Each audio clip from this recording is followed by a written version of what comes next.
It's the Dave Monk programme. Hello, morning. Do you ever check whether the mechanic who's working on your car is actually qualified to do the job? No, not me. Well, let's talk about this. I would like to know about any experiences you've had with mechanics and also the prices they charge. Now, the reason I'm asking is that my next two guests are actually calling for all mechanics to be licensed. Now, the Institute of the Motor Industry, Steve Nash is their chief executive. Morning, Steve. Good morning. I'm going to be talking to Mike Tribe from MT Autos in Rochford in a few moments' time. Oh, I think he's joining us now. Morning, Mike. Morning, how are you? Yeah, very good, thank you. Now, Mike, let's start with you. You're a mechanic yourself, are you? Indeed. And why do you think mechanics ought to be licensed? For reasons of safety, if I'm honest, if I send a customer's car away from here, I'm basically saying to them, and I don't want this to sound alarmist, your 1.5 ton bomb is safe for you to drive down the road. Because in its worst case scenario, that's what a car is. You have an impact. There's plenty of explosive, plenty of ways for that car to catch fire and explode, and I'm sending someone down the road in a bomb. So you've got to know how to do your job properly. Of course you have. All right, Steve, what's the current situation? Well, the current situation is that we did a survey actually of 2,000 British driving licence holders, and 41% of those people said they wouldn't let an unlicensed person work on their car.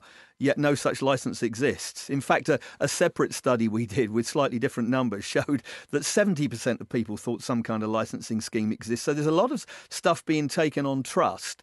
And, very few people actually asking, actually for your own region, Essex, only 9% of people said they would actually ask if somebody was properly qualified before giving them their car to work on, which is kind of scary, really. We believe it's time that our sector, which is unregulated, there are something like a couple of 100,000 people out there working on cars, of which just over 40,000 we can vouch for, and just under 150,000 we can't. I'm not suggesting the 150,000 aren't qualified, but those are, people should be checking that they are qualified, not just qualified, but currently qualified, that they know.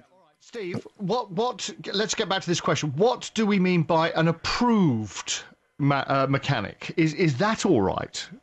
Well, it doesn't. That doesn't mean anything on its own. I think to work on a car, you need to have taken the appropriate qualifications and maintained them, so that you're currently qualified, if you like, currently competent.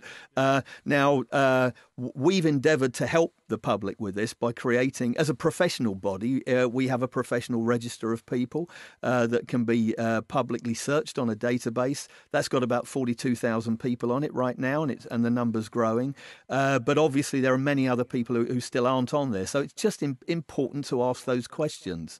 Can anybody set up, Mike, as a car mechanic?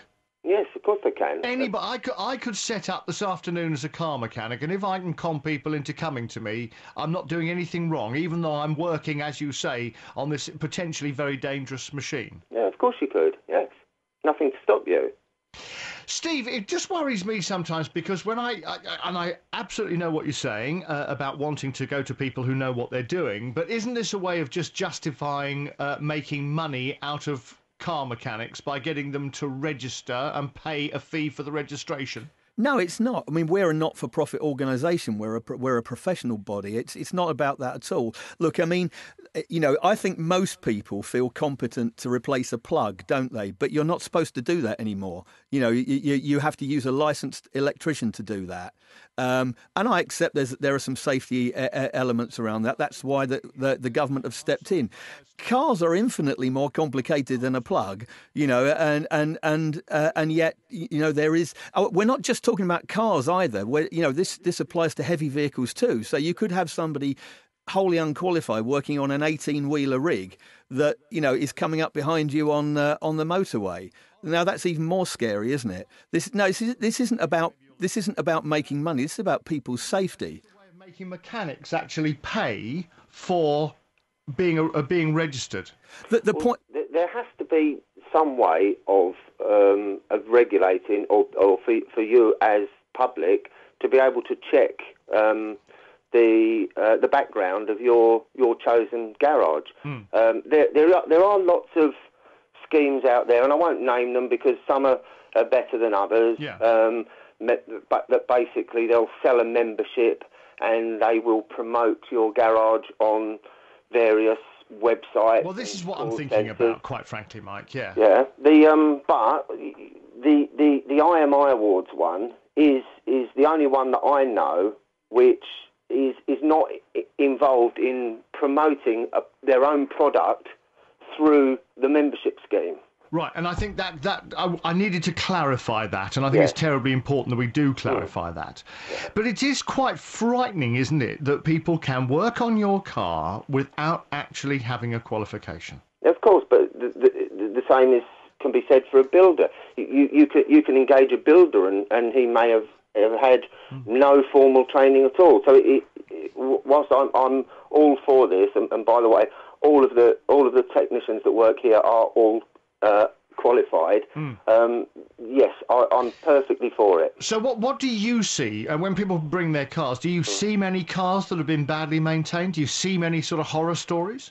They are fewer than you would expect, but I think what's more prevalent is small faults being missed all the time, which will subsequently turn into a much larger fault and become more costly as a result. A lot of cars now are analysed by computer, aren't they? They just plug something in, the computer analyses it. Are a lot of these things missed by the computers? Are a lot of these things caused by computers? There's a huge misconception about that. The public will think that you can plug a laptop or a diagnostic scan tool into the vehicle and that scan tool will tell you what's wrong with the vehicle. It won't. All it's doing is guiding you to an area of the vehicle where the readings picked up by the vehicle's computer are not as they should be. It's not a magic plug-in tool that's the answer to everybody's prayer.